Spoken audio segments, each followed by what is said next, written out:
குல்லி ஷைஇன் சனாமுன், ஒவ்வொரு பொருளுக்கும் ஒரு சிகரம் இருக்குது. வ இன்ன சனாமுல் குர்ஆனி சூரத்துல் பக்ரா, குர்ஆனினுடைய எல்லாவற்றையும் விட உயர்ந்த சிகரம் குர்ஆன். அந்த குர்ஆனினுடைய சிகரம் ஒன்று இருக்குது, அதுதான் சூரத்துல் பக்ரா என்பதாக நபிகள் நாயகம் ஸல்லல்லாஹு அலைஹி வஸல்லம் சொல்லி காண்பிக்கின்றார்கள். அந்த சூரத்துல் பக்ராவுல வஃபீஹா ஆயத்துன், அதுல ஒரு ஆயத்து இருக்குது, ஹிய சய்யிதத்து ஆயுல் குர்ஆனி ஹிய ஆயத்துல் குர்சி.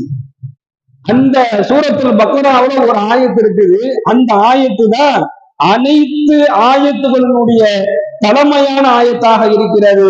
அதுதான் ஆயத்துல் குர்சி என்பதாக நபிகள் நாயகம் ஸல்லல்லாஹு அலைஹி வஸல்லம் கூறிய இந்த ஹதீஸை ஹஜ்ரத் அபூ ஹுரைரா ரலியல்லாஹு அவர்கள் அறிவிக்கின்றார்கள்.